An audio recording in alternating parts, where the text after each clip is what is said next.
Good evening, ladies and gentlemen, fans of Skytear. Welcome to another game in the American Regionals Finals. I am your host, the Commander, reporting here for duty. Joining me is the man who is widely recognized as the best engineer in the Boston area, if we removed every other engineer in the Boston area, Ryan.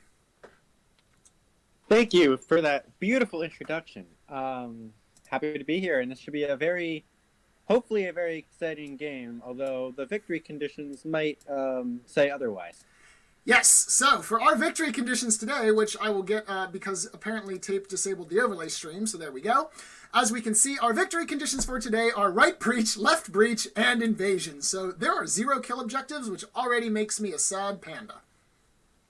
Yep, and as I am fairly familiar with both of these players and decks, and I think both of these players prefer to be killing, so they will both be taken outside their comfort zone, which is honestly reasonable for people in the semifinals. You know, you can't always do what you're best at if you want to win. It's true. And speaking of these people, I feel like we should probably introduce them, even if you can now see their names on the board from their highlights. In the blue, at the bottom of our screen, we do have Chris, also going by Cdubs, and at the top, we have Clinton, also going by the Triple Mage Man.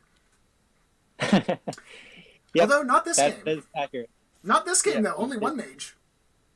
Yep, he did not bring Kichi or Sethuru, I guess because of the victory conditions. Indeed. So, the final lineup here, as we can see, for Chris did get to go first, as Clinton won the dice roll, and I believe elected to go second.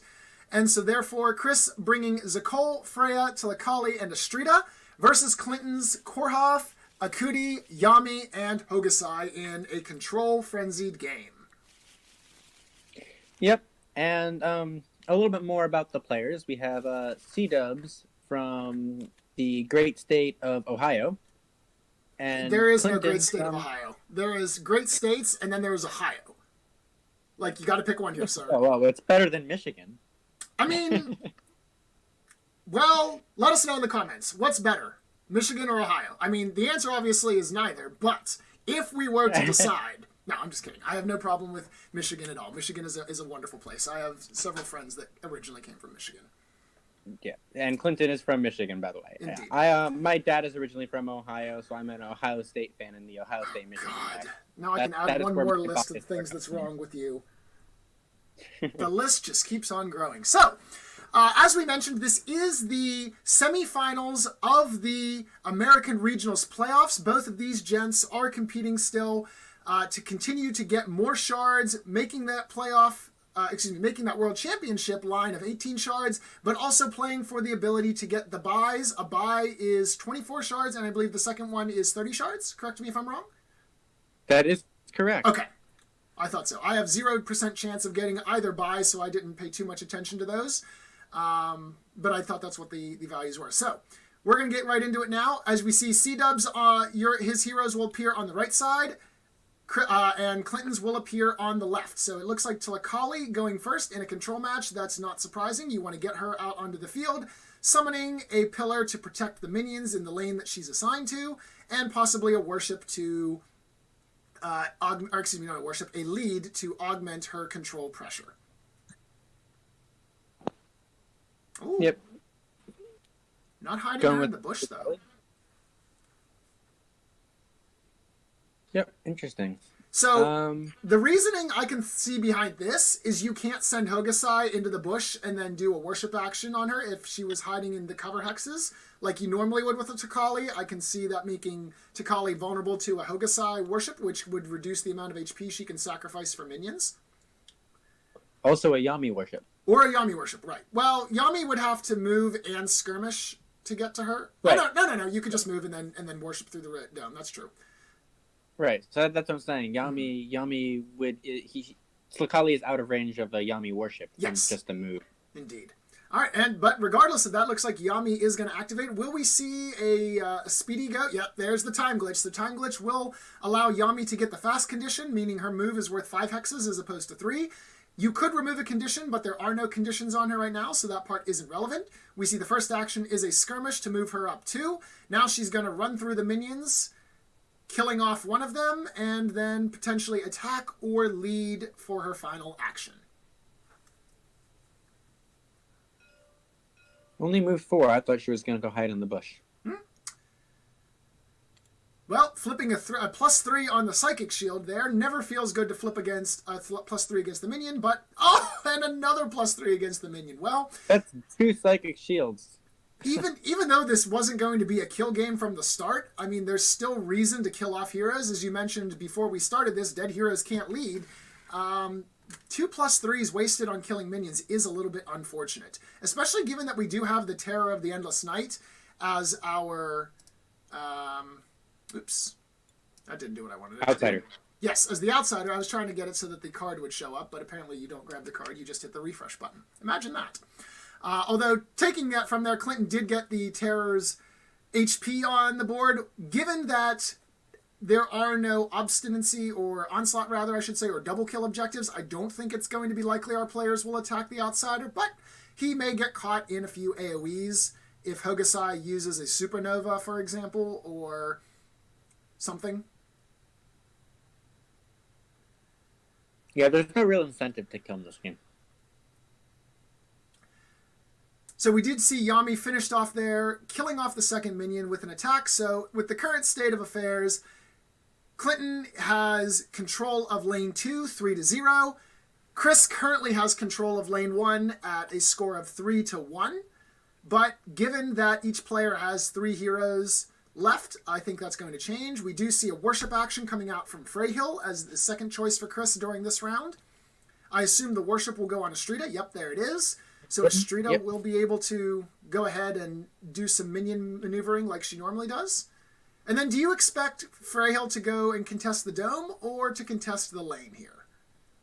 The lane. I don't think there's much incentive to really go after the dome. Like, going after the dome at all is kind of, I feel like, well, there's nothing, I can't really do much to win a lane at this point, so I'll take the dome. Fair enough.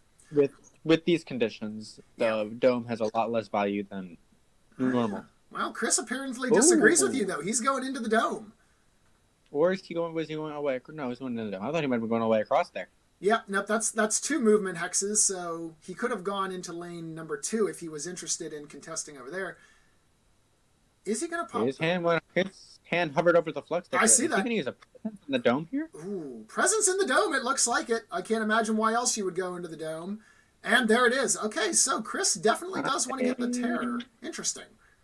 I'm not sure I agree with this play. Yeah, you have both breach conditions here. One lane is going to push significantly against you, as well as the invasion condition, which can't go off till the end of round 2. But looks like we might see some Terror shenanigans. And a lead from the hand after all that. Probably not happy with what he saw as a result of the prediction. So the problem here is... Oh, go ahead.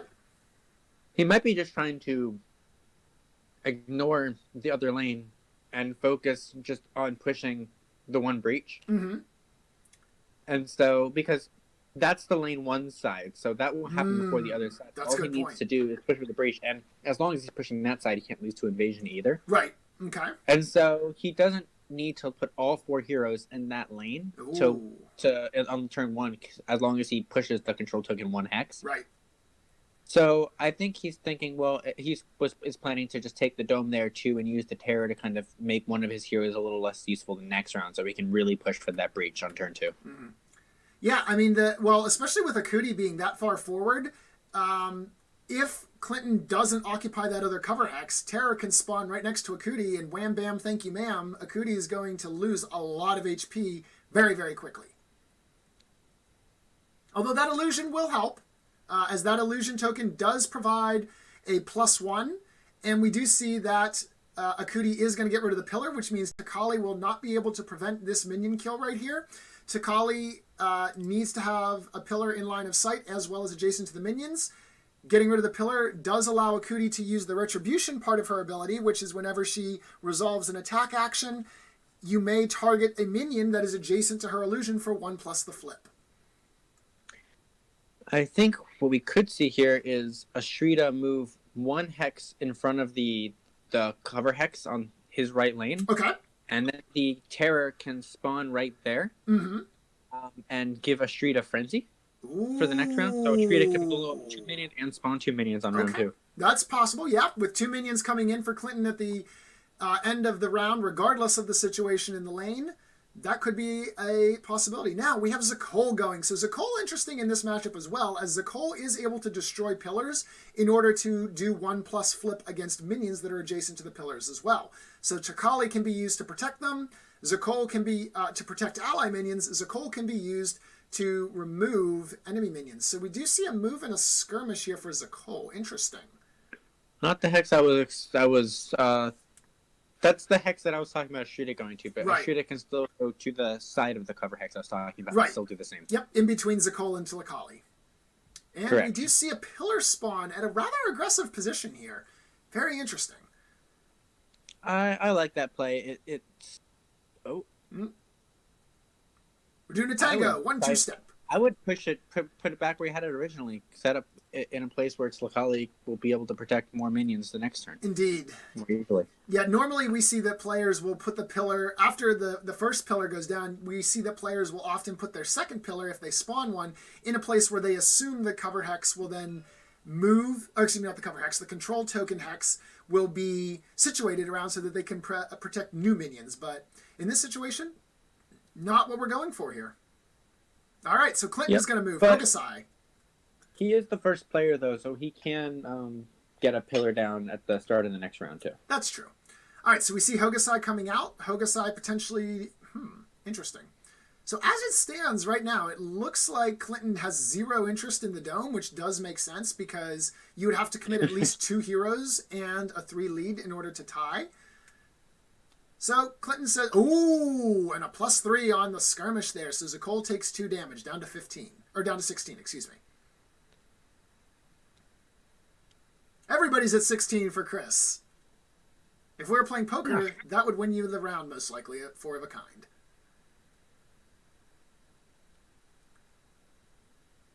And a lead from the hand as well. All right, so now Astrida is already shapeshifted, so we might see her go for potentially a move, an attack, and then a lead, I would assume. There's the move.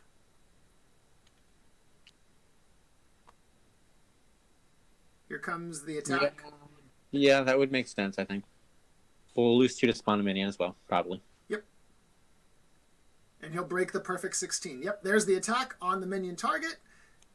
And, ooh, -1, though. Still enough to kill the minion. I can't wait for the day when we give minions armor and people get punished for flipping the -1 against the minion. That's going to be unbelievably unfortunate. I mean, it'll be funny to me, but it won't be to the player. It'll make running a street with -1s a little bit harder, too. Indeed. All right. You know, assuming it happens at some point. We don't even know if that's ever going to actually be a thing. It's true.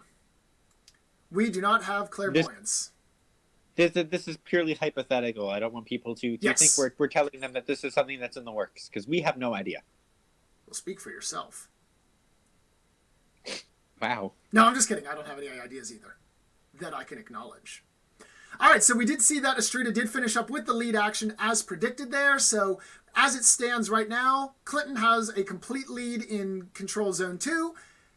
Chris, with 1 activation left, has a hold on Dome area and an advantage in lane number 1. So does Korhoff come in, kill a minion, lead? Well, there's no reason for him to lead. Hokusai already led. So what will Korhoff's action choices be? That's a good question. You know, I just realized... go ahead. So he's definitely thinking about it a lot, and I understand why. He could try and go over to lane 1 to kind of defend it more, to kind of put himself in a situation where he can be in better position to protect, to defend his breach next turn. On the other hand, he could go into lane 2 thinking if he can defend the breach, then he can just win through his own breach on turn 2. Yep, let's see where he's... Okay, so I think he's going to go and clog up that cover hex, because otherwise Akuti is going to get smacked, and it's going to hurt. And we see the skirmish action. Yep, right there. I still like the play of spawning it in Astrida's Hex anyway. Oh, yeah. Well, I think that's going to be the play now. Okay, so we have a 2 there. You can yank. Yeah, with that, no, you don't have line of sight to be able to yank Akuti down there with the Dreadful Majesty ability. But, all right, that's okay. So we do see the skirmish against Zakol and the attack against the minion. Of course, Takali is going to take that damage, wants to protect those minions in order to get Chris as much of an advantage as possible. Given that he's conceded lane 2, essentially, Chris knows that he must protect lane 1. Oh, and Hogashai going for the Shield Slam. Shield Slam allows you to deal piercing damage to an adjacent target that is equal to the caster's armor. Hogasai has 2 armor, so this is going to be a 2 damage attack here against the minion. And then Hogasai is going to play Quick Shot, because Quick Shot just defeats a minion, so getting tired of Chris's nonsense of absorbing attacks with Takali, Clinton just says, you know what, we're just going to kill the minion, and you can't stop this. You know, I'm really thinking. I'm kind of seeing why Cdubs played the presence there, and I don't think that was actually terrible. But I think he probably could have gotten away with leading from the deck there. Okay, well, we'll talk about that in just a second. So that actually would be a great time for a bluff. I wouldn't be surprised if he led with like a 1 there. Yeah. All right, so we saw 3s from both of the players in lane 1 with 3 heroes apiece. That means that only 1 unit advances. Of course, you can't damage the tower when it's in the neutral position, when the control hex is in the neutral position anyways. So not too much to be gained here, but it does advance a little bit. The minions will still spawn such that they can all be protected by that pillar. Nope, Chris, you do not get to spawn free pillars. That's not how this game works. Put that back. There we go. You get to spawn minis. Ooh, I would put that one a little bit further away from Hogasai. Yeah, I'm thinking you want to put that one right on top of the pillar, maybe? Or in the control... No, yeah. I put that one on top of the pillar. No, I would have put it on top of the pillar, yeah. Yeah, putting it on top of the control hex doesn't make any sense, because then it's not protected. But, oh well. Then on lane 2, that control hex is going to go flying right up against Chris's tower there. Again, no tower damage, as the hex cannot be within 3, barring the use of a trample on turn 1. But this does, however, give Clinton a very strong position, as there are 4 minions to Chris's 2, and there is a Yami over there.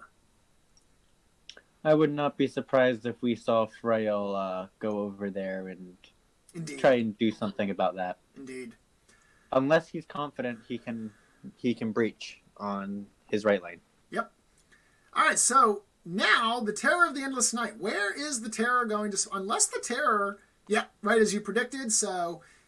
Actually, ooh, that would have been nice if you went on the other side and just yoinked Yami away and slowed her. Yeah, I was thinking that as well. So let's take a look at the Terror. So as we've been alluding to, the Terror must spawn in a cover hex. Anywhere on the field that's cover hex, spawn him there. The first ability, Nightmarish Roar. As you can see, there is a 3 AoE in front of you. Push each hero, hit 1 hex, and apply slow to them. The Dreadful Majesty, place a target hero adjacent to the Terror of the Endless Night and apply Disarm to them. And finally, Bloodlust, apply Frenzy to the target adjacent friendly hero.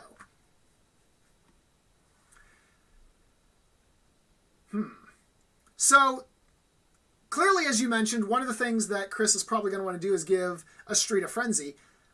What else can we do here? I wonder, do you grab Hogasai, throw him into the cover hex below the Terror, and then just push him back so that there's almost no chance of him being able to influence the control token in round number 2?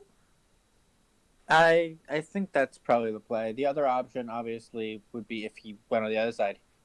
If he went on the other side, he can yoink Yami away, slow Yami. And then I think after that, he's supposed to move the Terror into the dome, so that way Yami can't use the Terror to slingshot herself forward. Indeed, yeah.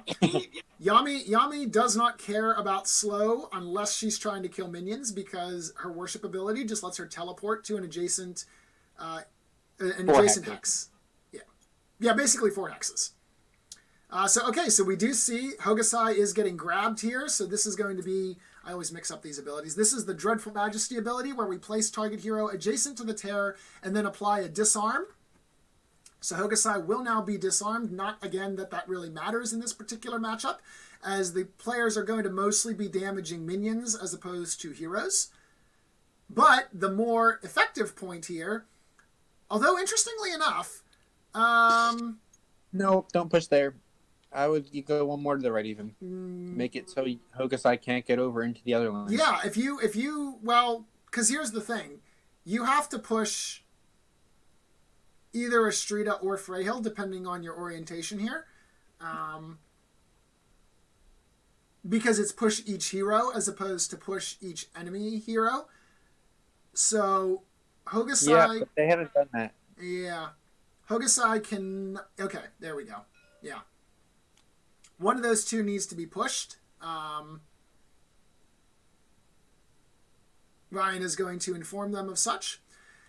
Yeah, I agree with you. I think that the Hokusai should have ended up at the hex that would be 2 south of the Terror, because in that situation he would not be able to get within range of control zone number 2, and the barricade would prevent him from getting into control zone number 1. So the best that Hokusai would be able to do is go into the dome. Okay, so it looks like he has opted to push Astrida. So Astrida will be slowed, but given that she's... well, that one minion... Oh, that's a problem. That second minion is in a cover hex. So Cole can get there. Yeah, but then... Actually, the best way to kill actually would be if Tlakali placed a pillar over there and then Zakol worshipped to remove the pillar. But then you can't do the Astrida double collapse play. Or the Astrida double... Yeah. Yeah. Well, I mean, I guess in this case, maybe you just pop a Cootie's illusion? Although she's really the only one that benefits from it. Like, that... I don't know. That minion placement there actually really kills the effectiveness of this play. Alright, well, let's see what Chris does. So Tlakali will be activating first, it looks like. So she's going to go ahead and move. I assume worship another pillar? Yep, looks like it. Okay, we're going to bring down a pillar there. And do what, lead? I think you would have been better off, actually, if he had pushed Frail and blocked Hokusai's path in the lane, too. Yes. Yeah, so the positioning there might be a little bit questionable at best. Because then Astrida would be able to get to both minions, too. Exactly. Indeed. Alright, well, okay. Okay. Well, we're attacking the minion. I assume we're why are we not attacking the illusion here? Why would you... Okay, well, whatever. Chris is in the semifinals and I'm not, so he must know better than me. But I feel like... Unless there's something I'm not seeing, which is also totally possible.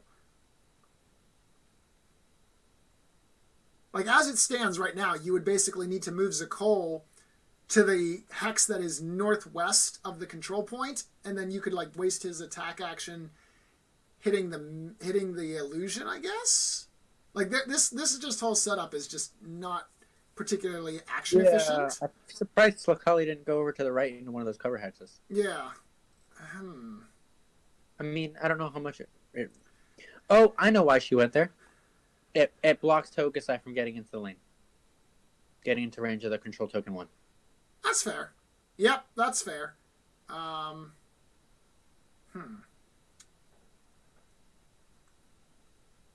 still don't know. That still doesn't explain why you wouldn't attack the illusion and get rid of the illusion and then just leave the minions for Astrida, though. Oh, well. I mean, as it stands right now, Astrida can't even hit 2 things. Like, yeah, she can hit the illusion. She can't see a Cody or Korhoff. Yeah, I would think that actually, I think Tlakali should have just led there, honestly. Yeah. Maybe he was worried about her dying. I mean, I can't imagine why. She's got 13 HP. It's round 2. It's not like Clinton can use a rampant hatred or something. Yes, but Hokusai and Kordjov can deal lots of damage. That's true. That's true. Yeah, if you use a worship and a Nightmares Incarnate. Yeah, that's true. That's fair. Okay, yeah, that's fair. I'll take that. Yeah, I guess. Yeah, I guess. Yeah, with Hokusai destroying her armor and then a skirmish worship attack, that could probably bring it low enough that Kordjov could kill her. That's fair. Yep. That being said, as you mentioned, attacking the illusion, would have made sense. Or doing a lead from deck, so that way, you know, if she does die, you didn't lose a card in hand. Yes.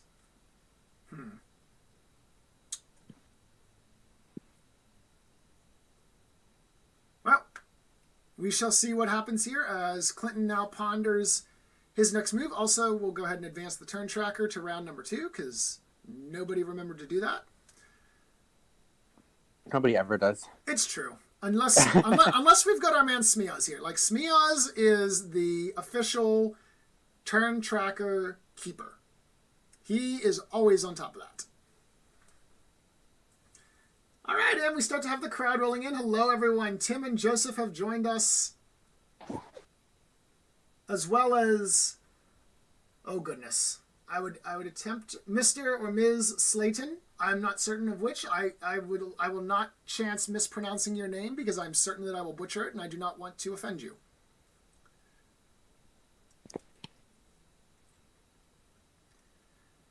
So, with the present board state here, what does Clinton do? Does Clinton start maybe working down Astrida here or start working down... Well, never mind. Koroff is going to play Presence. All right, so Clinton bringing out his own presence here. Looks like he's going to make a pushback. And in this case, is Clinton just perhaps setting up for an invasion attempt? Because it's pretty clear at this point that that control token number 2 is not going to get away from the tower anytime soon. Is he going to focus on just pushing that control zone all the way back here? If we kill off Tilakali and get rid of... Well, you still have 2 or 3 3 blue minions on Chris's side, so that doesn't seem likely that you'd be able to get the control token the whole way down. Yeah, I don't think that's likely. I think Cdubs needs to start thinking about defending his breach. Yeah, because that's the thing. Even with invasion, even if you prevent the invasion, if any tower explodes, that player loses. As both left and right breach are on the table here. So if you lose a tower, you lose the game.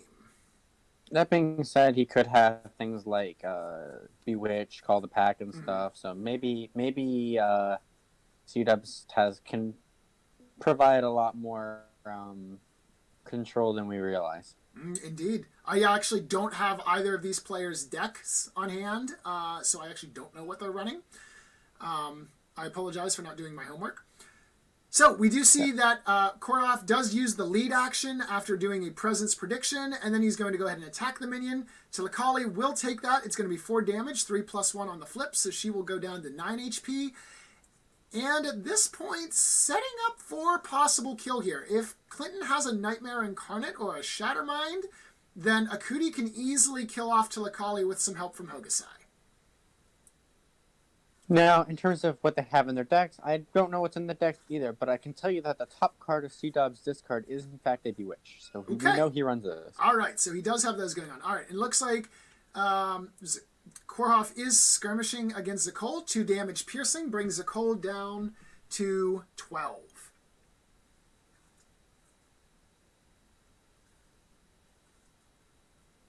Going to move away from the edge there, so that way Zakol can't push him out. Yes. Yeah, that's a good point now. With those pillars in play, both Akuti and Koroff are currently at risk of getting punted into the dome. So, especially with Koroff having that predicted lead on top of him, definitely does not want to run the risk of being knocked away from the control zone. Although, I believe we did see Chris flip a Strength over Pain earlier, which means that if there is a Frenzy action... He could, in fact, push Gorgeoff out with move, either attack, or if he has like a slide or something. Yeah, you could easily move next to Gorgeoff, hit him once to push him, skirmish to chase, and then hit him again, and get him to be 4 units away. Yeah, and he does, in fact, have 2 Strength over Pains in his discard. Okay, so there's a possibility. That the third one... He may or may not run Slide. I have no idea. We are clearly terrible teammates here, not having any idea what he runs. I have a decent idea. He actually did send me his deck list, an old version of the deck list, like the day of the event when we were discussing and playing a little bit of practice stuff. But I'm going to be playing the loser of this game in the 3rd place game, so I feel like I shouldn't be trying to look at the deck list honorable thing. Even though I technically do have an old version of his list. Ah, and so it appears that Clinton's niece or nephew has entered the chat. Uncle Clint has another supporter. This is going to make for a heartwarming and touching post-game interview, I assure you. Well, welcome, and hope you enjoy watching your uncle's game. All right, so we do see that Chris is, Chris is going to worship with yet another Zakol pillar here. So that tells us that he's not going to go for potentially a frenzy play where we kick Korjov 2 hexes away. Although apparently we are going to go and push him 1 with an attack here, perhaps.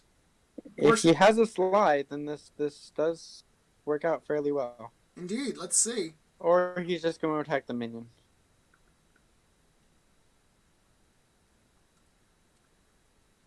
Well, with this positioning, I feel like you don't attack the minion because you at least want to get some use out of the Estrita Frenzy.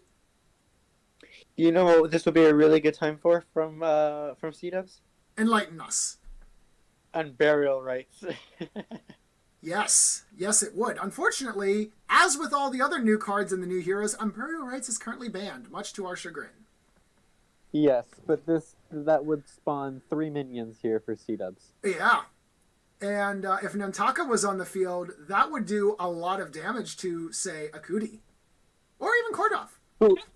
Whoever the unlucky hero is. Yep. All right, so we do see that Zakol is going to finish with a lead action. So that positioning there suggests that Zakol is just going to simply serve as the spotter. And then Estrita will likely skirmish up, perhaps, or move up. And that way she can attack Akudi or her illusion and the minion with the frenzied attacks. Probably Korjov and the illusion would be my guess. Yeah, that's true. Akudi's sitting at 16, Korjov is at 14. Might as well go for the lower health hero. Or Estrita could end up going into the dome. Well, it doesn't matter because right now... And then Frail could go into the other lane. Yep. Well, it seems in the meantime, Akudi is going to continue on minion duty, attacks to destroy the pillar, and then Retribution will kill the minion there. So, gonna continue thinning out the ranks here of the minions on Chris's side. And Brandy comes through with the pronunciation. Ariuna. I hope I'm reading that correctly. Thank you very much, Brandy. We appreciate you covering for my inability to read and sound out people's names. Another one of your skills that are lacking. I mean, if we were to sit here and list the skills that I'm lacking, it's 10:13 by my time right now. We would probably be here until about 1:30. And I nor our viewers have the time for that. Yes, tomorrow. Afternoon. Yeah, we just simply don't have time for that. So we have to condense that to a small list. Yep, like time zones. That's too much of a reach there, friend. You got to let it flow naturally.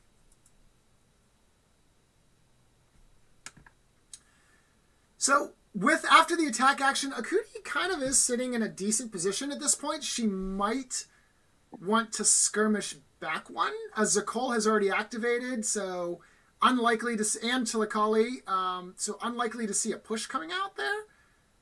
Skirmishing against Tilakali here. Ooh, but there's the third Psychic Shield we see, so that's going to be 2 more damage, taking Tilakali down to 7. Will she back up one into the other cover hex? Looks like it. Clinton's going to grab the mini. Going to the... I would not be surprised if she went into the dome, honestly. I know Hokusai will probably take the dome at this point. Yeah, one of the two should.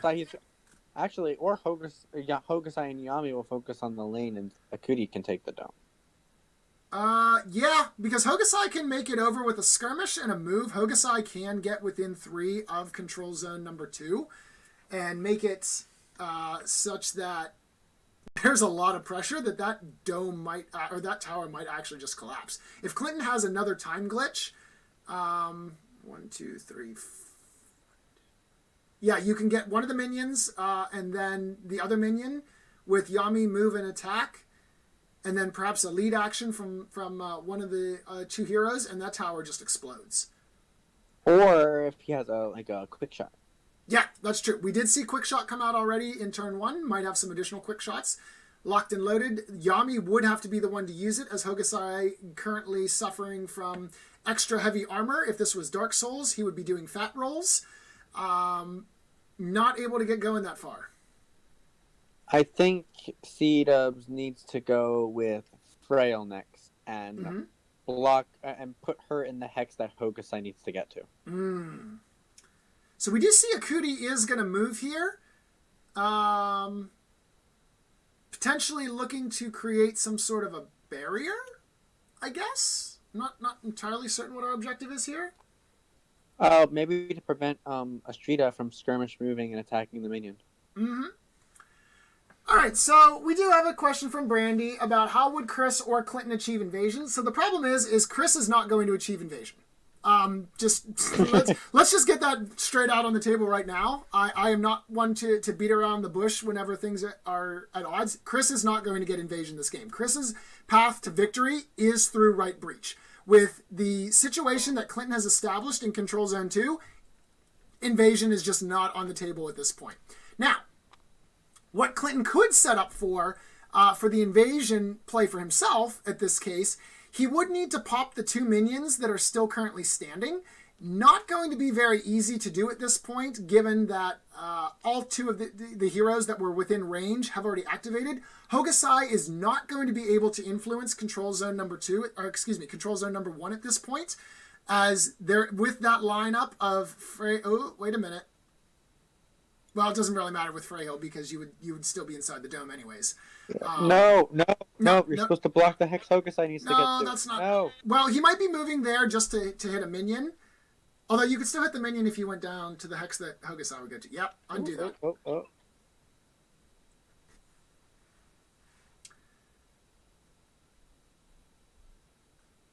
Now, what's going on here is Chris is doing a lot of math. Yes, math is very important. As we mentioned here, because as we mentioned, Chris is basically the only way that Chris wins this game is right breach. He needs to make sure, and here's the problem too, right? Like Korjov, currently we have a presumed value of 5 as he is presenced and then led from the deck after he predicted, which means that Clinton knows what that card is, and so it's pretty likely that that's going to be a 3. Of course, we do know that Clinton's deck likes to have high flips, so this could be a bluff.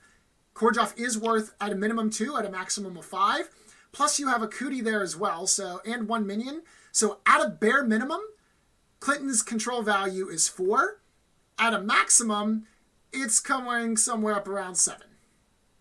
So one thing I didn't pick up on before, but Zakol is now adjacent to that minion, which means Astrida doesn't need to get up adjacent to it to hit it. Correct. She does need to move up 1 to get in range, but otherwise, right. Yeah.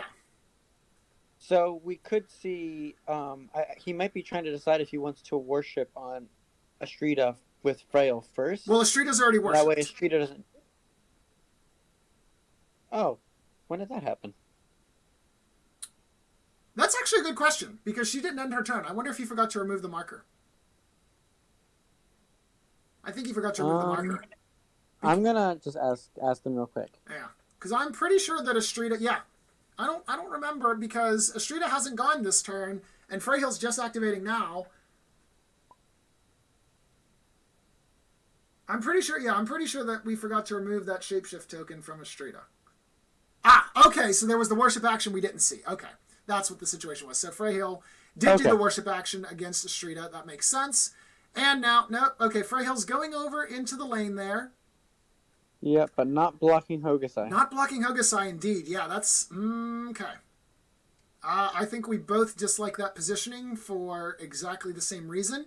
Especially if you go to the hex that we're thinking of, you can still attack the minion that's on top of the control token. Well, no, because she worshipped and then attacked, so she would probably want to lead here anyway. No, she worshipped and moved. Sorry, worship the move. Okay, yeah, I see what you're saying. Lead instead of attacking. Right, yeah, because when you attack, you get -1 for your opponent, but with a lead, you can get up to +3 for yourself. The other thing is, if the Terror had pushed Hokusai 1 hex to the right, yep, then Hokusai wouldn't even be able to get over there anyway. That is correct, yes. And that's why I think whenever you were resolving something earlier, that's what we were commenting on. If he was in that position that's 2 below the bear, that would have, I think, been optimal, because in that case, Hokusai just can't do anything except take the dome.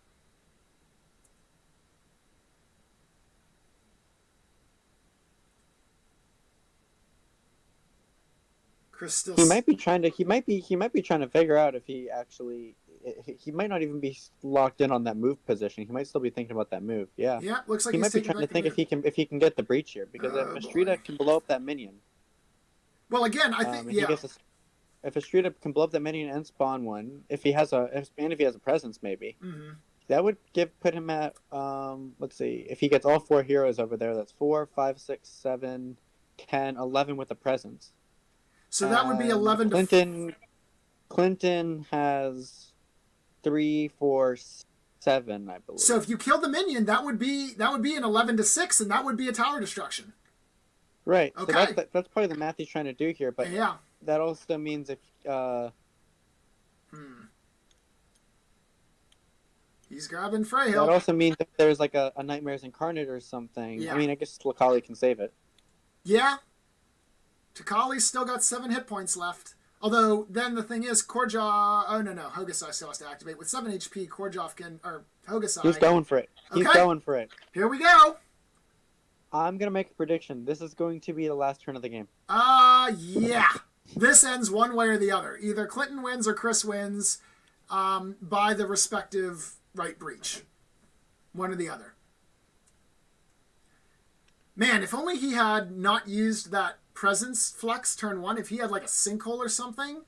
No, I guess both. No, that wouldn't work, because Korjov would still be 3 away from the hex, so that doesn't make any difference. I mean, if he had the sinkhole, he could have attacked with Sinkhole and then used it. That's true. Yeah, and then done it that way. He also could have something like Call the Pack, or he does have Call the Pack. We see that on his discard, so he could have something called like a Call the Pack too, which will make it easier for him to get this here. All right, so he is going for the attack action here. I assume you attack. Nope. That's not what we're not going to assume. Presence? Is he going to play something first? I assume a lot going into this. A lot of thought going into this action. All right, we're going to go ahead and do an attack targeting Korjov. And a sinkhole flip. So, unfortunately, not where we wanted to see that sinkhole, although without the flux, you can't play a sinkhole round 2 anyways. So, Korjov down to 12 HP. And that's about it, unless you're going to play a presence card here. Or Call the Pack. Nope. Frail is exhausted. Okay. Nothing out of her. Maybe holding his cards until the end to see if he can try and draw out some sort of a response from Korjov? I'm not sure. Yeah, but Call the Pack, Presence, those both are cards that, those are both action cards. True. So here's the other thing, too, that goes against the plan that you mostly just hatched. If Clinton senses what's going on and doesn't have the Nightmares Incarnate, Yami can just move, skirmish, and then worship on Freyhill and teleport herself in and make it 11 to 7. Now, granted, of course, that means... Yes. Correct. But that as I'm sure you're about to say, is that means Yami isn't pushing that lane then. Right. But Hokusai is still down there with a skirmish and a move and then a 3 lead. Well, that would give you, 8 to 2, so that would be 6 victories. So, yeah, so the tower would not explode. Yeah. You would save your tower, but you also wouldn't win. So, in that case, we would go to round 3. So that is a possibility. In which case, the game would not end this round. Indeed. I would be wrong. I'm going to make a prediction. This game will end with right breach. Wow. Someone's right breach. I don't know who. Wow. Thank you for that glorious insight. I am so glad that you joined me tonight for that kind of insightful value. Would you like to make any other given predictions here, sir, while we're at this? Oof. I think the winner of this game is going to make it to the finals.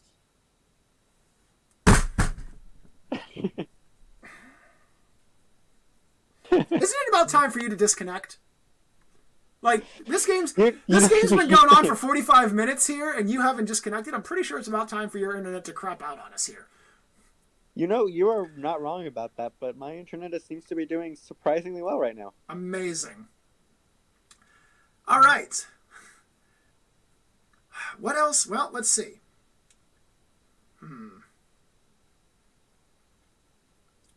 I'm curious what else. Well, so the interesting thing is that Clinton hasn't taken the active control token yet, so I'm wondering, is there a potential end of turn play, or is Clinton thinking about which activation he's going to do between Hokusai and Yami? Tim has a question real quick. Which lane is lane number 1? The lane right. The lane that is on the right side from us. So, in other words, the place where the party is happening that is definitely not COVID safe. Yep, that is correct. I think I have a question for you, a little bit off topic. Sure. But, last Friday we got the last card, Espionage, spoiled. We All the did. other ones were spoiled before, and I believe we had been able to talk about that before. I'm curious what your opinions on that card are. But we can talk about it's back on, so we can talk about that later. Yeah, we'll talk about spying on the deck in a second because I do have some thoughts about that. All right, so Hokusai is going to skirmish and then move additionally one more unit forward. Is he going to perhaps target Tilakali with the worship, I assume?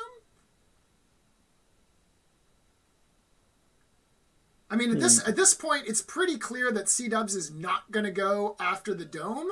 He's fully committed to this right breach play here. So, okay, we do see the worship come down. A Psychic Vampirism will do 3 damage to both Hokusai and Tilakali, 4 HP for her and 14 HP for Hokusai. So you can't kill with Yami, even with a fast. Actually, that's not true. If you had a fast, then you moved, skirmished, and then worshipped and hit a +3. That would be enough to kill Tilakali. But that would be a very interesting sequence of events if Yami tried that play.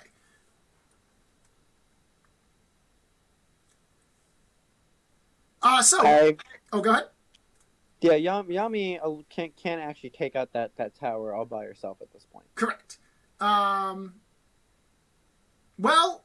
What she Cdubs is skirmishing. Yep, Cdubs is going to go for the skirmish. Well, not him skirmishing, rather his Astrida is skirmishing. Indeed. So we are going to move her up to here. Interesting. Probably gonna go for Kordrov. Yep, that was my thought exactly. So this is going to be some Korhov damage here. No, it's not. 0 on the skirmish. We are going to go ahead and attack a minion. Okay, good. Now we're going to spawn a minion. Lose 2. So this actually, yeah, this is going to flip the control zone a little bit here. Will it be enough? Is the ultimate question here. Does Nightmare Incarnate? There's a call to pack. Oh, that's going to be big. That's going to basically force Yami to come over here now. If she doesn't, then it's game over, I think. And therefore I am. Unless Clinton has like 2 reactions or something that can kill Tilakali and or a minion.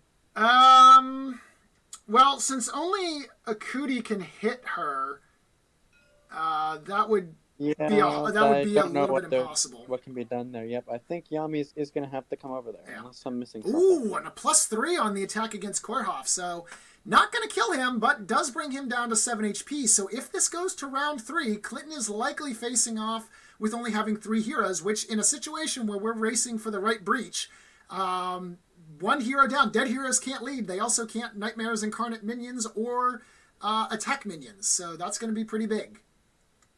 Also, that Astrida was shapeshifted on that attack, so Kordrov is disarmed. Yes.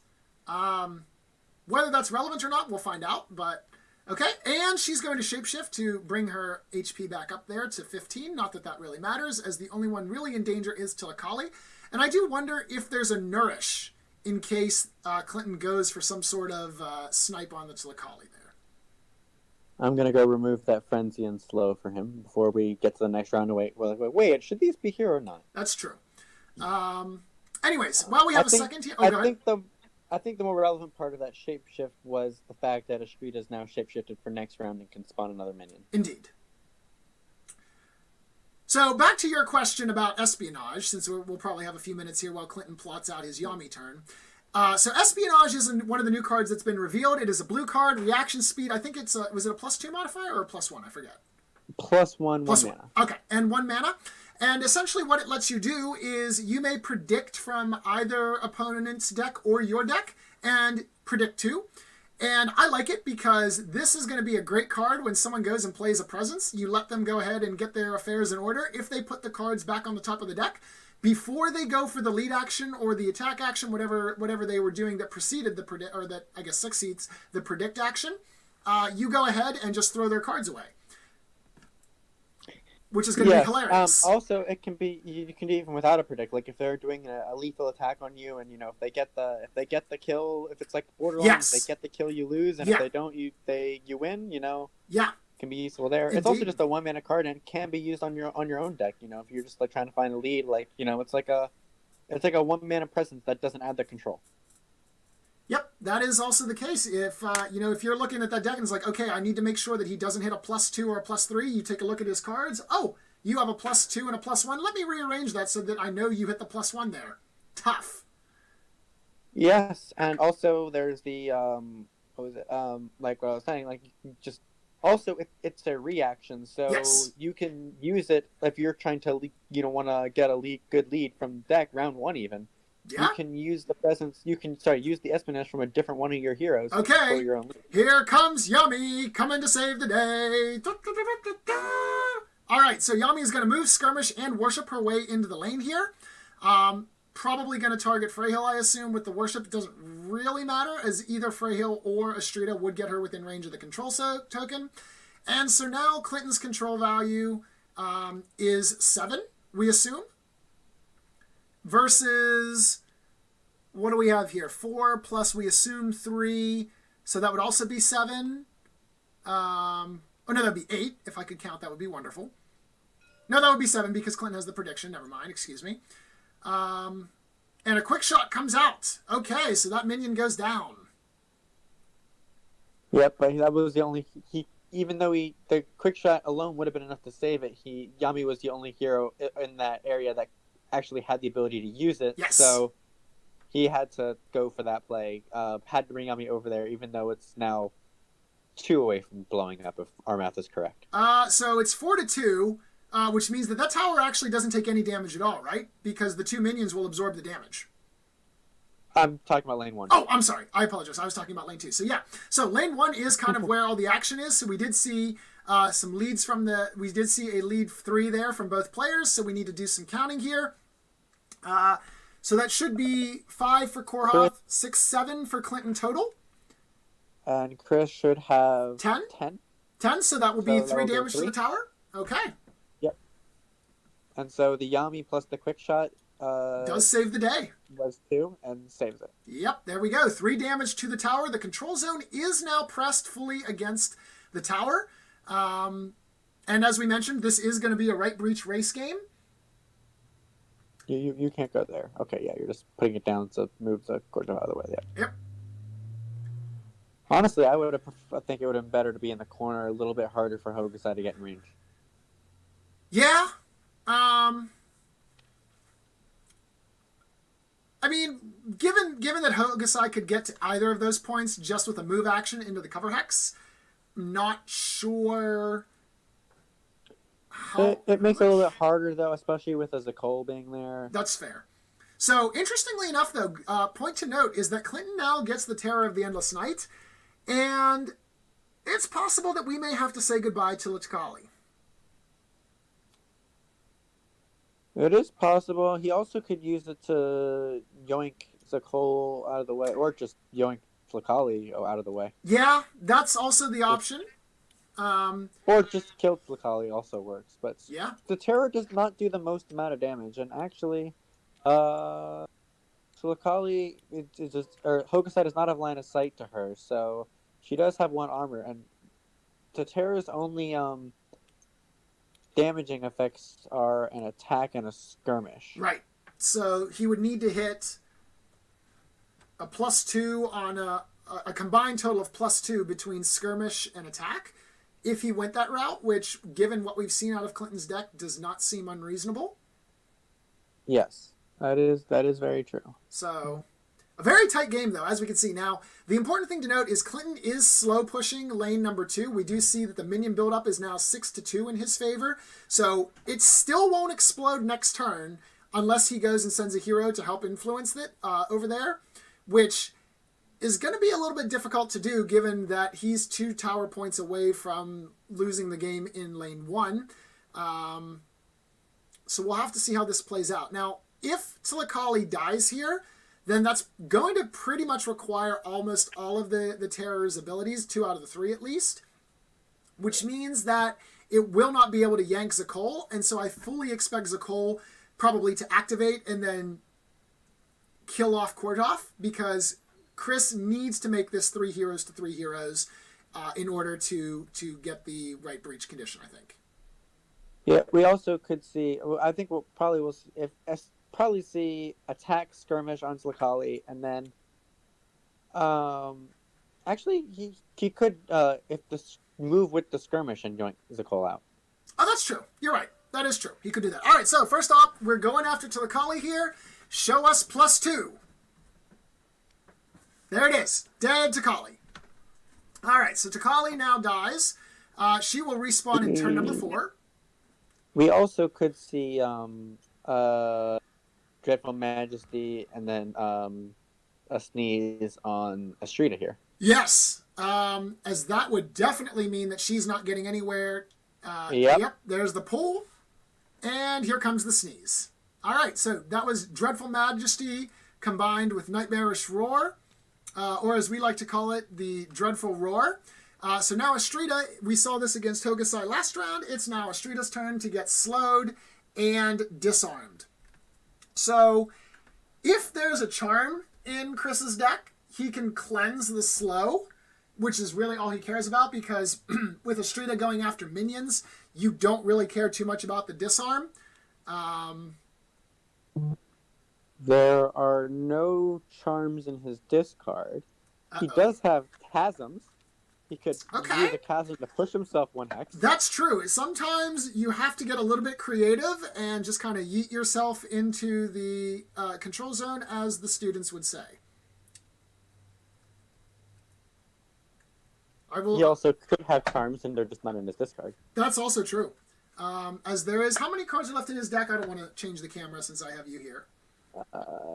8 left in his deck and 6 in his hand. Okay, so about half the half deck. of his deck. Yeah, reasonable.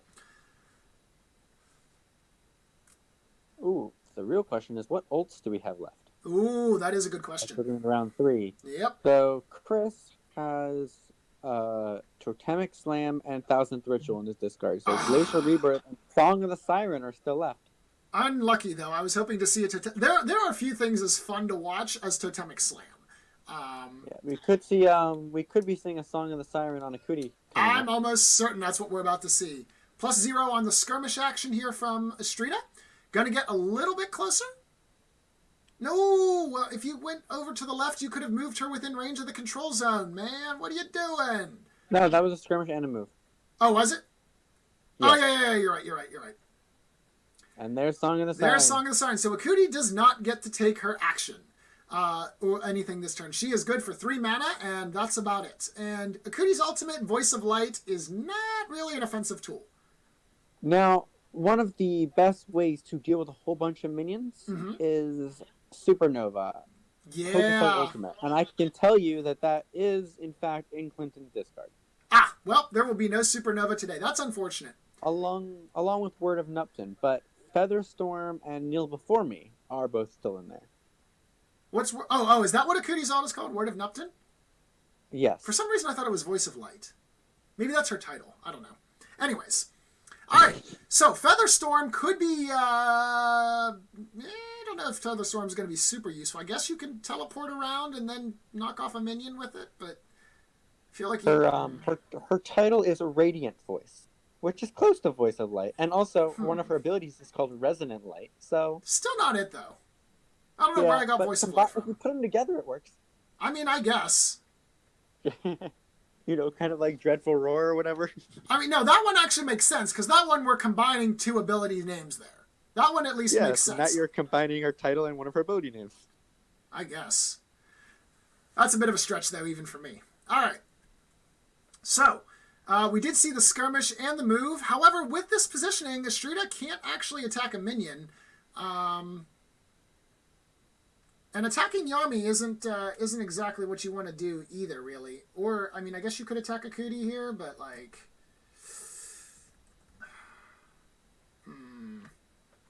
I don't know.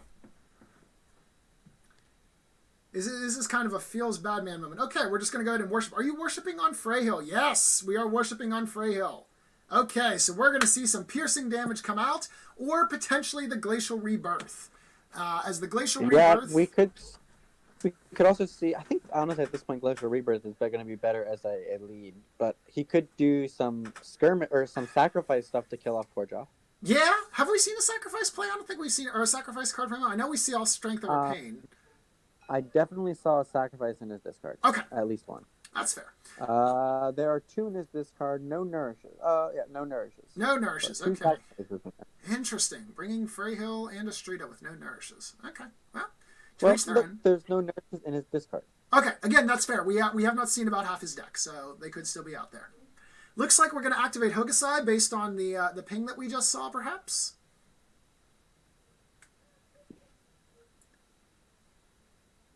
So what's Hokusai's play here? Kneel before me is something that could really ruin Chris's day. Oh, baby. Let's see what... Well, to be fair, kneel before me can only move you into one of 2 squares at this point. And Hokusai looks like he's about to occupy one of them. And by square, I of course mean X. I mean, Yami could position herself differently before using kneel before me. Oh, that's true. Okay, that's fair. And that would make sense as to why you want to move Hokusai there, because using Hokusai with your line of sight, although with Glacial Rebirth being global healing, the best... Okay, well, there's the Featherstorm, so we're not going to see Featherstorm come out. 3 damage against Freyhill, obviously less 1 from her armor, brings her down to 14. By the way, Clinton has 3 cards left in his deck and 6 in hand, so about a 2/3 chance that the Kneel Before Me is in his hand. Statistically likely that he is holding Kneel Before Me, quite possibly one of my favorite cards in the game. We do see the final attack. Oh, good. Final attack against the minion, and a maneuver for Hokusai over there to make it so that he can not be pushed away by Zakol. Kneel Before Me is such a good card. It is. Speaking as somebody who lost to it yesterday. Yeah, that's fair. If you haven't watched that game, check it out. It was a good match. Oh, wait, we didn't record that. It was not streamed. Oh, man, that's a feels bad, man. I apologize. Yeah, now I feel like I've just taunted it. everyone. You watched it, but you didn't stream or record it. Hey, listen, man. We had some power issues where I was at, and also I did 2 games yesterday. Hop off my case. Yeah, but those were in the morning. That game was in the evening. You had plenty of time. Oh, we apologize. It seems like Ryan is experiencing technical difficulties and is no longer able to join us for the rest of the match. Unfortunate as that may be. You may hear some lingering echoes, fuzziness. That's just his connection and him probably not realizing that he's able to speak anymore at this point. And so therefore, you will have to only listen to the dulcet tones of yours truly guiding you through the rest of this game. Don't worry, guys. I'm still here. Don't listen to him. See, the voices are echoing in your minds already. You think you can hear him, but in reality, it's not the case. All right, so. Because they want to hear me. Well, that's up for debate. Now, why did Freyhill go down 1 more HP right there? She went from 14 to 13. Oh, because she was marked. Whenever Hokusai did the damage, she was marked, so she would actually have 0 armor. Okay. All right, so Freyhill moving over there, such that even if Yami tries to yank her with Kneel Before Me, does not make a difference. Okay, so there are sacrifices in the deck. We do see the minion dying there. Does Glacial... Oh, no. Sacrifice. Okay, but Bewitch comes out. So Bewitch is going to defeat a minion and then spawn a minion. So we do have that on the field. But is Korjov going to get to activate before he gets killed off? Like, if you were to kill Korjov off, that would essentially mean that only Yami gets to remain in activation. but we've seen Totemic Slam, so I don't think Zakol can kill him at this point. There's a lead from hand. Okay. Well, there's the lead from the hand. And, I don't think Yami can position herself. And, no. If Yami goes to right next to her Nexus, the lower right corner starting position of her Nexus, and then uses Kneel Before Me, she could fling Freyhill across the white line and out of the control zone. That would be the one and only, I think, position, or into the dome, I guess. But why would you do that? Because then he gets the dome if the round concludes. So I think in that case, that's the one and only use of Kneel Before Me to get Freyhill out of the area.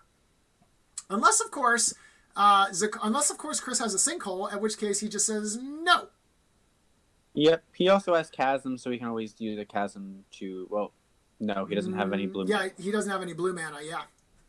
Estrita's tapped out, and Freyhill's only got one. But I can look at the discard here. There's one sinkhole in his discard, so still two left. Ooh, okay. Up to two left. And he does only only have 5 three cards hands. left in his deck at this point, and 3 in his hand. Okay, so statistically about a 37% chance that he's holding a sinkhole. I would say more than that, because there's 2 left. And that's 3 of 8 cards. That's good. All right, you know what? I'm not doing the math on this. I'm on vacation now, courtesy of a power out. I am not sitting here and figuring out probability. The answer is actually 50-50. Either he has it or he doesn't. I apologize. That's not exactly how it works. I apologize to everyone that just died a little bit inside. That one sets me off too. My old colleague that moved away last year used to teach advanced stats for us, and the kids would do that purposely just because they knew he would get a reaction, and you would just watch his eyebrows start twitching every time someone made that claim.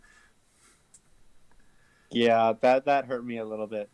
Similar to how you go to great lengths to make Kenway related jokes. They went out of their way to make the 50-50 joke, and you just watched as he slowly died inside, and his eyes just started twitching whenever someone made that assertion that everything is 50-50, either it happens or it doesn't. I would just like to make it known that you brought up Kenway voluntarily. In this situation, yes, but that was because I had to make a point. You mentioned Kenway, not me. Speaking of bringing up points, while we're at this, let's plug Bugger Lugs' painting contest with absolutely no segue into it at all. If you have not gotten your submissions yet, Bugger Lugs is running a painting contest for the Skytear minis. You have the option to paint one hero or outsider, or a bunch of the minions from a particular faction. You get 2 submissions per person, one on the painting channel in the Skytear Discord, as well as one on the Skytear Board Game Geeks website page. Submissions are due by November 30th, the end of the month, so you still have 2 weeks from today in order to get those in. First prize is a OP kit from either one of the new expansions of the Endless Sun that was just released, and so you can get some very nice looking orange translucent Shadris and Kamaya, or Nantaka and Vorhild. And runner-ups, notable submissions, either for their creative content or just overall aesthetic appeasement, do get Ashen Pass OP kit prizes as well. So get your submissions in, and let's see what you can do. I've seen a bunch of talented paintings in the channel, and we would like to see some more as we know what this community is capable of. Yeah, there's definitely been some very impressive paint jobs. I am not a painter. Nor am I. I mean, like, I thought the cutie one that I did was kind of good, and then I'm like, no, this sucks compared to what everyone else is submitting. There are some very, terrible. Very good artists out there. Like, I understand that, like, probably part of this is my lack of understanding of color theory, and also how oil paints and acrylic paints and all that mix with each other, as well as layering techniques, which is basically everything you need to know. So in other words, I know nothing. No. But there are some ridiculously great pieces that just have almost unreal fading and blending techniques, and I just sit there and think, goodness, I wish I could paint like that. I would like to see, I think his name was Cap Maroney. I haven't seen him around in a while, but I would like to see him submit that the outsider that he sent to Team Covenant. Oh, yeah, that would be a nice one.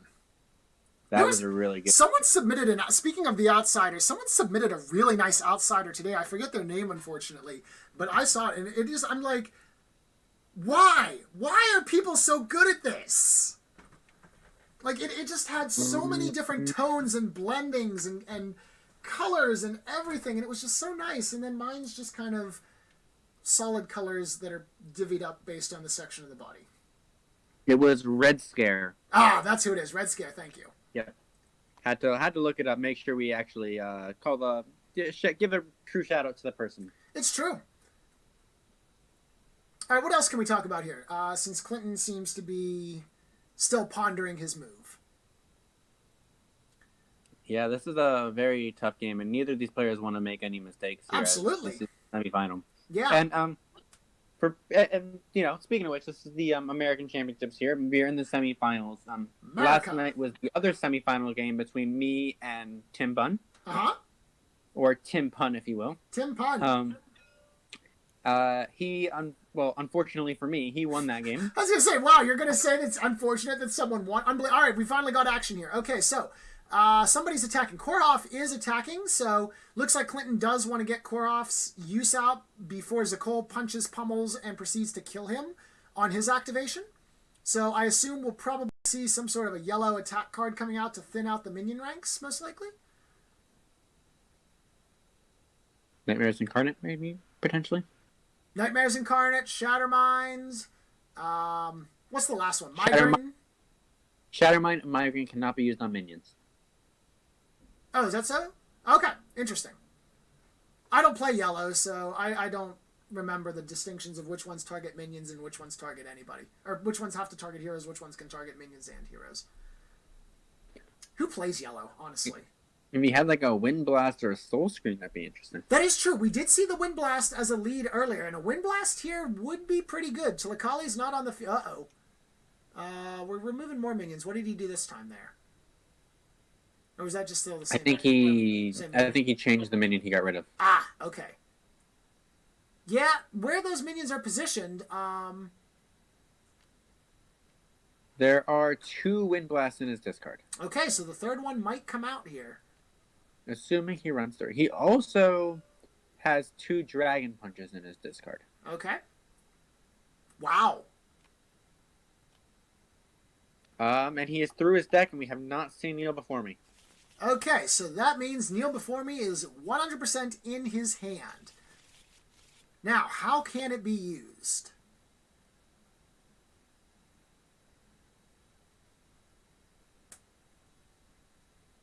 All right, we're going to finish off with the lead. Okay, so looks like he's baiting. Oh, this is how we use Kneel Before Me. Zakol goes to attack Korjov, and then Yami yanks him away with Kneel Before Me. So if there's a sinkhole, you could make it so that Yami can't yank you away from Korjov. Okay, so Hokusai is going to play Impervious because Clinton knows what's coming. So Impervious will give the target 2 armor, and looks like we're flipping there for an attack, so that would be 2 minus 2 on the armor. So actually no damage. Interesting. So Clinton's Korjov is actually going to live to see another day here. This looks bad. Do you want to push him? I don't really think it makes a difference if you push him here or not.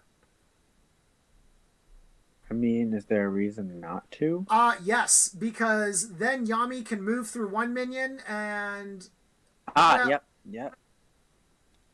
Get to the other without having to expend another action. Ooh. We're summoning another pillar. Okay.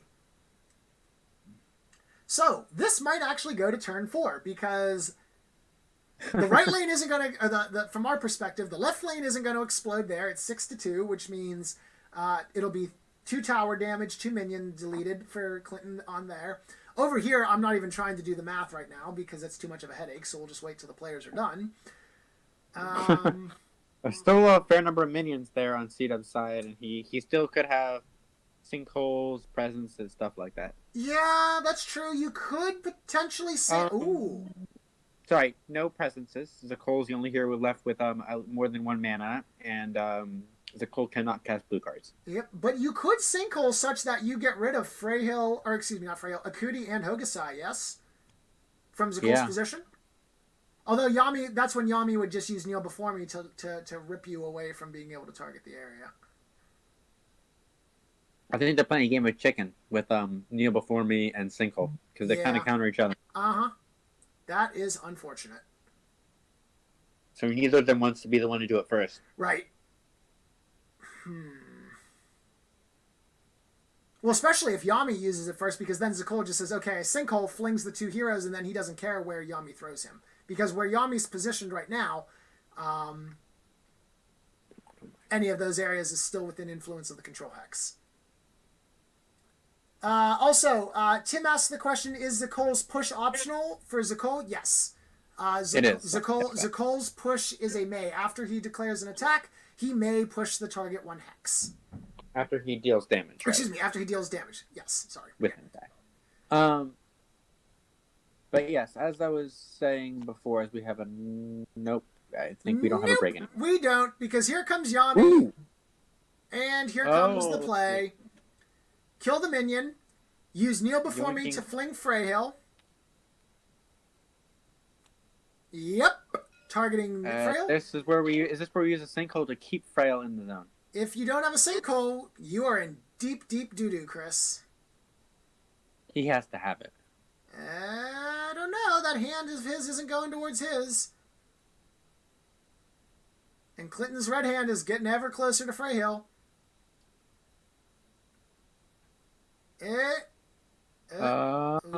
Show me sinkhole. I mean, there were 2 left, and 3 of his 6 cards are in his hand. Assuming he's running 3 copies of it. Yeah, well, that would be a 50-50 split now, wouldn't it? That's not how that... Wait. All right, yeah, forgetting the overused joke. Why is Freyhill still where she is if Kneel Before Me resolved? Like, of all the places that Freyhill can end up, that is not one of them. Has it resolved?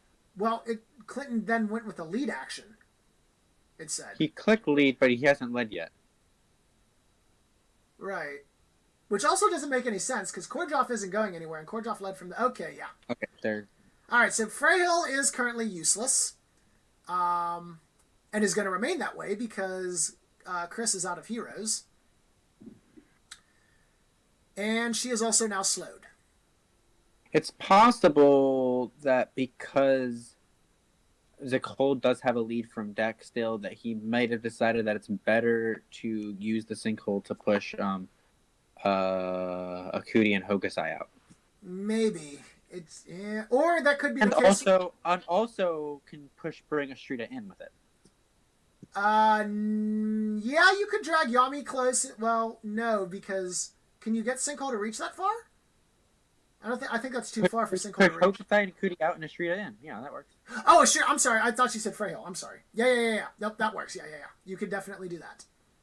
Yep. Kick Akuti down to the cover hex. Hokusai down to the right of where Akuti is, and then pull Astrida to where Akuti is right now. Yep, that would absolutely work. And that's a 3 control difference. Well, if he has a 3 from Zakol, that could potentially be a 1 control difference keeping Frail there. So yeah, if that's the play, I'm actually kind of okay with that play. I think that's a fine play by him. Yep. All right, so we do see.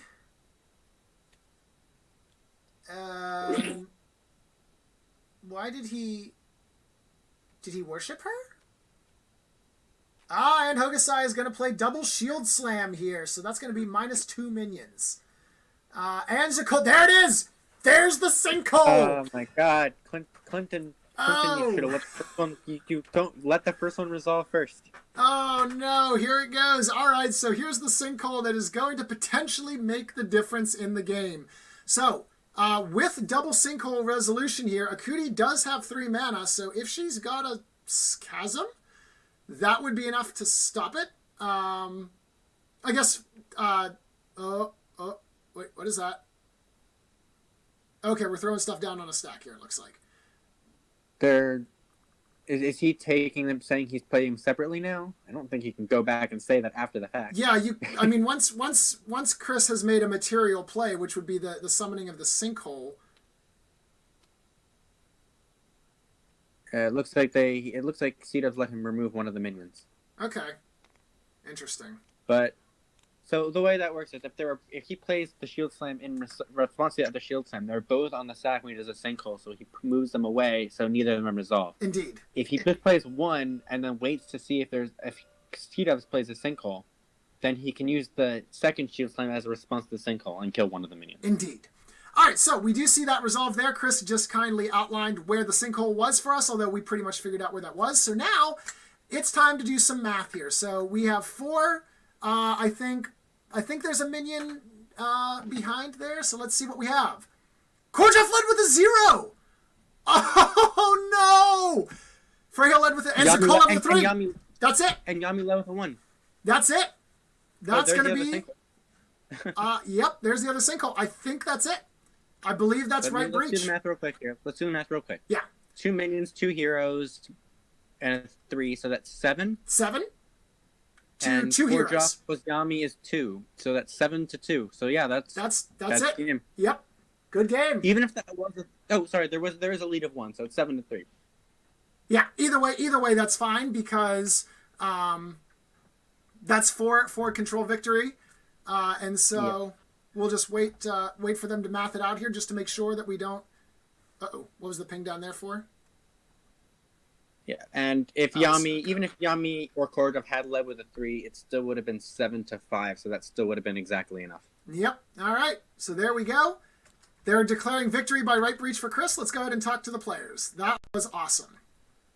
It was. And we forgot that was the made those cards. John's good game. That was wonderful. I made a mistake, but it didn't mean I was going to win because he did the Yami quick shot. When I killed it, when I attacked the minion with the Kali. Mm-hmm. I got a frenzied with Strita and got 2, but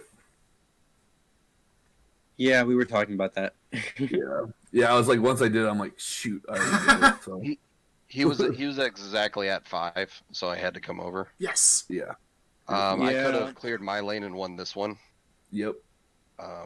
But I had to come over. Yes.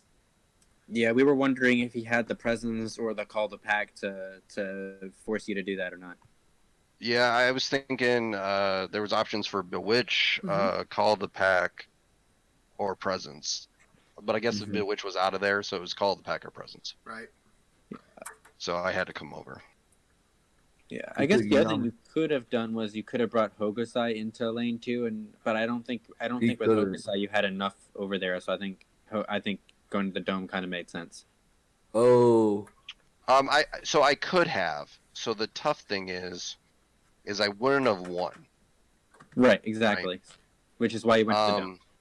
So going to the dome, I think, made it so I had a better chance to win this round, or at least prolong the inevitable of me losing.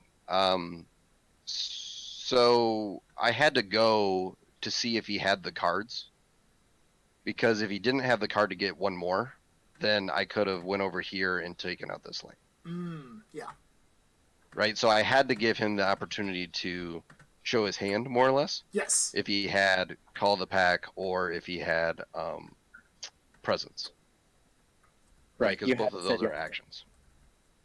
Yeah, he played it better than I thought, because I thought he was going to attack with Hogosai on my Takali from behind. And he just went into the dome and got the terror because it's a little stronger just to disarm and push back Astrida. Right. Yeah, I could have... Should have put her here and I wouldn't have been able to do that sync. Yeah, but then you would have went over here. That's true. And then maybe invasion would happen. I don't know if it could, though. Well, I don't know if evasion would have happened. It would have made it my win condition greatly decreases. Could it have? So that's why I kind of tried to put her here. I wanted to try to make sure she was out of range. I guess I could have. Yeah, I couldn't. There's no way. There, invasion. you go here. You could have got to there.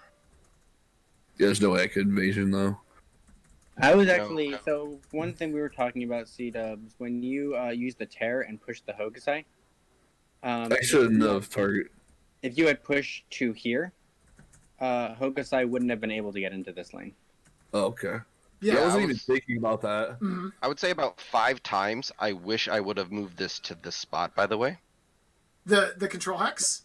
Oh. Yeah, that would have Yeah, made like a 5 difference. times I looked at it and I was like, oh, if it was 1 over, right? Yeah. I also had a time glitch that I could have played on Mm. Kordrov, and I could have gotten there if I assumed I was going to win. Right. But the Song of the Siren really, that was what, I think that's what sealed the deal for me. Mm-hmm. Because I would have been able to kill probably all the minions at that point. Mm-hmm. You not having a 3 in your hand too was rough. You had to use the Yami ult to get rid of Frail instead of having a 3. Yeah, I played the gamble that you might flip bad here and pull the one that you assumed was a 3. Oh yeah. You're right. Moving 2 control points out and 1 in also kind of hurt me, right? It's It a happened. 3-point differential. Yeah, that's why I didn't realize that. Yeah, I had the lead too, but I was like, I have at least a 2 or a 3 on Zakol because of the way my deck's built. Mm-hmm. But at that point, I think, and Ryan got kicked out. Yeah, it happened after the game though. Yeah, so it doesn't matter. I was getting ready to comment on the fact that we got through an entire stream without getting disconnected. Yeah, I was wondering if I should sync hold in response to the Yami ult, but I didn't because I had the 3 here. But it's almost the same if I would have had a bad lead here, I guess. Yeah, I thought you might cast a sinkhole on me on that one, but I had to like risk it. Mm-hmm. But because you could have, you could have done it, but then you would have moved me probably here. Well, I would have just pushed you over here. Oh yeah, to the other lane. You're right. Yeah, because I was here. But I don't think I could have reached it actually. No.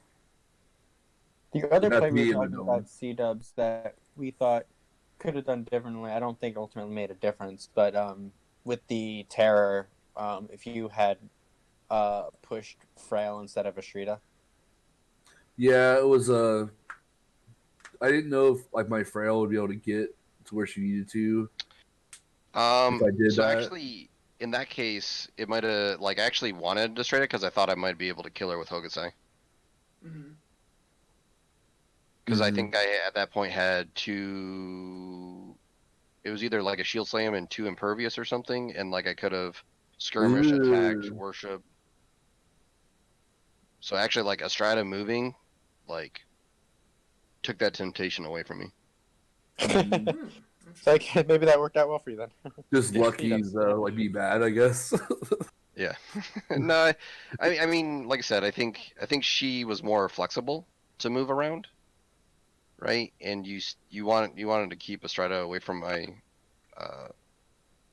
You only had to move her up a little bit to get within control, and it made it where I could no longer skirmish to her, right? I had to move then skirmish, but I was slowed. Yeah, I walled you off too after I could just do the Takali play, so you couldn't move in to control. That was a little like kind of the after I did it, I'm like, yeah, that's pretty okay. Yep. So good game. Congratulations, Cdubs. Thanks. Yeah, good game. That was great from both of you. You guys managed to turn what was questionable in terms of victory conditions into a pretty exciting game to watch. There was a lot of mind chess going on there, and I know I had fun. I definitely did too. Cool. And so, congratulations, Cdubs, on making it to the finals. Cdubs will be playing Tim in the finals, and we will make sure to bring that game to you live whenever it happens to be. And then Clinton will be playing in the third place game against me. And when are we playing that game? That's a great question. I'll be honest. I don't think I want it tonight. Clinton, I would just like to congratulate you on getting third place in the American Regional Qualifiers, as I have all the faith. No, I'm just kidding. I'm kidding. It will be a. Kirito's an excellent player. He is. And it will be an excellent match to watch. I'm like, oh. No, I expect to understand that Kirito has probably played against my style of deck a couple times just to prep. Possibly. It is on the Ashen Pass, though, and we do know from reasonable experience that the Suicide Squad deck definitely does perform better on 2-lane than Ashen Pass, but nevertheless, that will be a great match to watch, as there is a 100% chance that there is at least one violence-based winning condition. For sure. Yes, that is true. And I would just like to say, just because I'm like 0-3 against this deck all the time doesn't mean I'm guaranteed to lose. It's 50-50, No, right? Either it happens or it doesn't. Yeah. Every Exactly. chance, every game you play, you have a chance for the other person to win. Nothing is sold. That's why we play the game. It's true. And unlike Swiss rounds, there's actually only winning and losing, no tying. Yes. Mm-hmm. So yeah, We'll try to get that out there when we'll play it so we can stream it. Yeah. Like I said, this game went not a lot longer, but it went pretty long. So Yeah, I would also rather not play now, but I should be free like tomorrow or the next day, pretty much whenever. yeah, we'll whenever figure works it for out. you.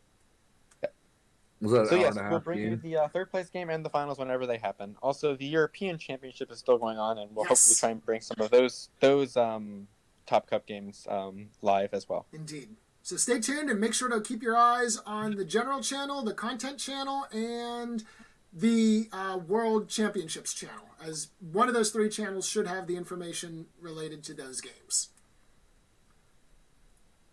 Any final thoughts? Thanks for from you? streaming, guys, and congratulations, Cdubs. Thank you.